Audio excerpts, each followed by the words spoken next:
Coulter was a hot topic recently when she was silenced from speaking at UC Berkeley. So we're having her speak today at the table right now. So please welcome Ann Coulter. So, just so I'm clear, so first they asked you to speak. You were asked to speak, yes. And then the school decided it wasn't a good idea for you to speak, and then canceled it, and then said you could speak at a different place. What happened? Well, that chronology is not even worth beginning. They change their position every 5 minutes. Okay. But, I mean, basically every conservative speaker has all of these requirements put on the speech, and other ones just say, oh, come on, I'm not going to speak off campus, and, you know, from a hot air balloon at 3 in the morning. And I just kept saying, cool, it would be cool. I think I'd get a lot of attention for that. So, which is why I kept saying, no, I agree. Whatever requirements they put on my speech. And then the next morning, I wake up and, they canceled anyway. Right. But then they said you could come, well, and then they were just kicking the can down the road so that they could cancel later. They said I could speak again when... safety, Ann. That was what they said. Well, that's what they said, but there is a police force. I don't know if you saw the press conference they had. It was one of the funniest press conferences I've ever seen with the police, a policeman, a captain from the Berkeley police saying, we can't have Ann Coulter speak. The people will commit crimes. Call a cop. What's your job? Yeah. Isn't that what you're... I've never seen a press conference like it. It would be like having your pilot say, how am I going to fly these people across the country? I must say that we backed you up, Ann. I know. Because we believe in free speech here. Yeah. Anything is fine.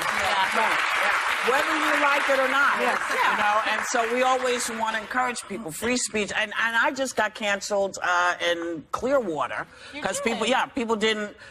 They've decided they didn't want to see the show, whether it had anything to do with politics or not. So the idea of not having free speech in a country whose foundation is the ability to speak freely is ridiculous. So Berkeley, you made a mistake, man. Everybody is entitled to their opinion. That's the law. You know, this isn't the first time that a conservative speaker recently has had an issue there. You had Milo Yiannopoulos, who was canceled there. They have numerous... Well, they canceled him because it was a giant riot that broke out. Right. So they were scared for him. But that's why they should have been on notice, i.e. the police should have been on notice. Yeah, wasn't that... We better prepare. Wasn't that the issue, though? I mean, this is a university that receives taxpayer money, and many are saying, well, they have an obligation to provide security. And then people were coming out and saying, well, the police have a stand-down policy. Right. What does that even mean? Isn't the police there to protect us? That's the last I knew about them. No, that's right. And, well, apparently the mayor had friended the Antifa. Those are the masked thugs who come out and smash Starbucks windows whenever a conservative is speaking. He had liked them on his Facebook page. They issued the stand-down order. And then you had this crazy press conference with a cop saying, what is this thing dangling from my belt? Is that a gun or a blue gun? I want to point out, too, that we're not sure who those folks in the masks are. We don't know whether they're folks that have been stirred up by the right or the left. The fact of the matter that they're there is insanity. Right, and that they're backing down. You were one of the first people to back Trump for president, but he has the lowest approval ratings of any president in the past 72 years. How do you think he's doing? Well, I wouldn't believe any of these approval ratings now. I mean, the day of the election, November 8th, I woke up and the New York Times said that Hillary had a 95% chance of winning. So I think polls apparently don't work in the age of Trump, or at least when the poll question is about Trump. And I still consider Trump the emperor god.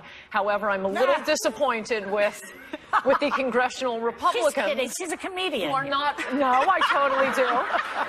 I mean, these Republicans in Congress, they all opposed Trump. You would think that despite his personality, despite everything you guys say about him, half the people who voted for him, knew it. Well, I think we're trying to get the message through. We really, really want a wall. We'll even take Trump to build it. Before we get to the wall, I want to ask you a question, because he stomps all over the media, as we were discussing before. See, I have a theory that the reason he wants his supporters to hate the media is because as soon as this Russian investigation is really fully vetted, we're going to find out that he possibly committed crimes. And he doesn't want his supporters to believe the media when he's going to be put in handcuffs. That's what I think. What do you think?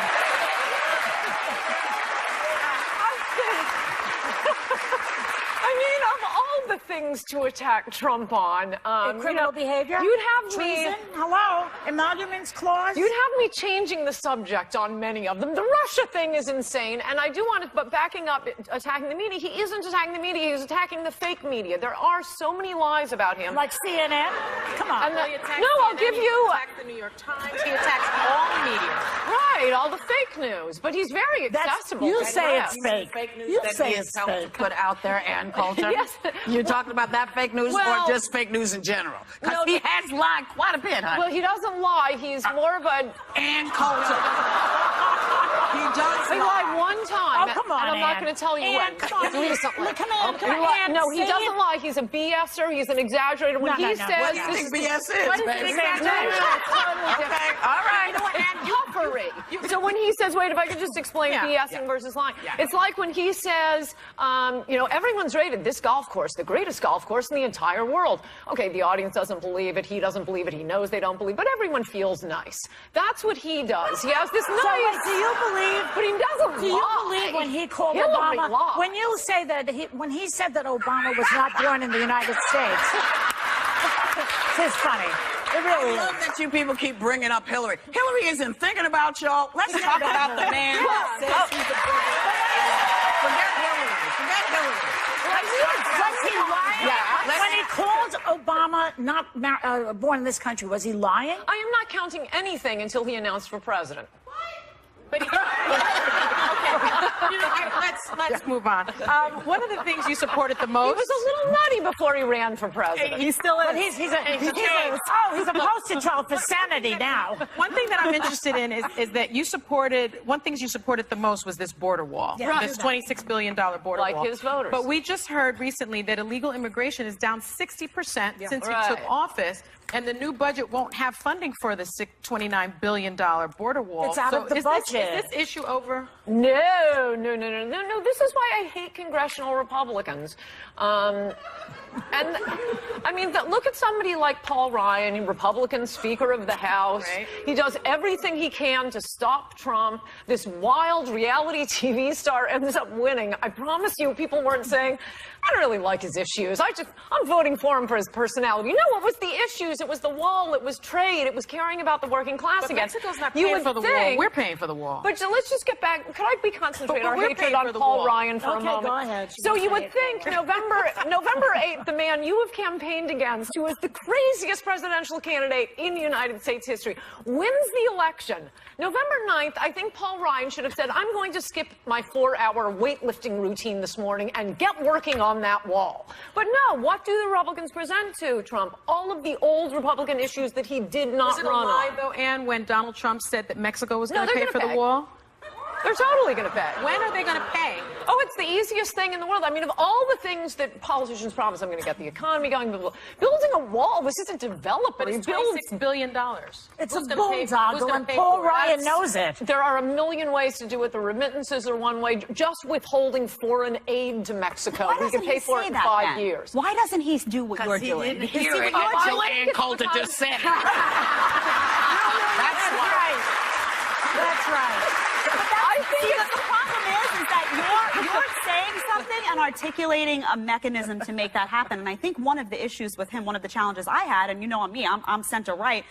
He says these things, and it sounds like these sound bites, and then you don't have any indication of how he's going to, what the follow-up's going to be, how he's going to fund it. You're doing more for his cause than he is right now. Well, thank you. But I don't think, in fact, Trump's very first policy paper when he announced for president about a month later was his immigration policy paper, and he explained it. It was like point 10. Ann, Tax hold on 1 second. Hold on 1 second. We're going to come back with more with Ann. We're back with Ann Coulter. I interrupted you. Please continue. Oh, just one other point, and then because the journalists weren't reading his immigration policy paper where he explained, tax remittances, he actually put out one entire policy paper on nothing but how Mexico will pay for the wall. But he didn't say it, and he's the president of the I United think States. he enjoys... The thing is, like, Republicans do this all the time, and you know, they stink at messaging. So putting some piece of paper out there somewhere for someone to read is not the same as being put on the spot and being able to handle that question and explain to the American people how someone's going to pay for it that may or may not be them. About that, because he put out one piece of paper recently outlining a tax reform plan, right? In very broad strokes. Here it is. Very broad strokes. But it's clear when you try to read it, it could save corporations trillions of dollars, which would directly benefit the Trump family and Trump's businesses. Does that at all bother you? And does it bother you that we haven't seen his tax papers? Yeah. It totally doesn't bother me that we haven't seen his taxes. I think it's the same reason he doesn't explain the remittances thing. I think he enjoys driving the press crazy, and he knows it drives him crazy. I think he wouldn't even mind putting his taxes out. You don't think he has anything to hide in there? No.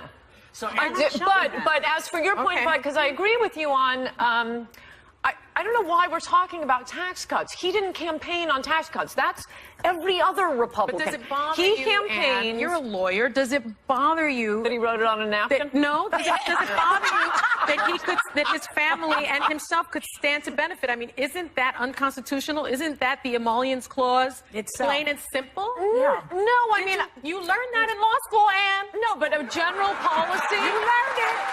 Come on. Okay, but it helped. It helped Ronald Reagan's family to end the evil empire. They wouldn't have to worry about getting nuked. So a general policy that is good for the country. No, there's no problem with that. I don't want to help corporations generally. I want to help the working class. So does Donald Trump. And the one part of his... Well, look, it does. And the one part I wish he would, and I think he wrote this on the napkin, and this was something I loved about his campaign, was making hedge fund managers pay the same as the rest of us. And he was the only politician, Republican or Democrat, to ever say end the carried interest loophole. So let me ask you this. Does it not bother you? Now, I understand he likes to drive the press crazy and stuff. What about the people? Does it bother you that the people don't really understand? Even people who didn't vote for him, they want to understand what he's doing. He is their president. So shouldn't he be a little clearer for the people who are actually waiting to hear? Because I know a lot of folks heard him say, we are not paying for the wall.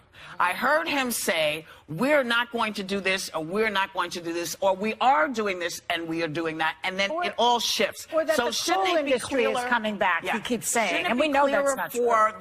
For the American people. Don't you think he could be a little clearer for the American people? Especially for those who want to support him, Yeah. want to have his back. If anything, I think they're supporting him quite a bit. I keep taunting him on, number of miles built on the wall every day, 0. Miles built since the inauguration, 0. And I must tell you, if anything, the people love him too much and are not complaining when he's not keeping his promises. Well, maybe it's all the people who he called rapists and murderers and all that other stuff. Maybe they're the people I'm talking about. But they're not Americans. Thank you. Oh, wait. No. There are lots of folks of Mexican descent who are American. But that isn't who he was calling rapists. Yes, Mexican.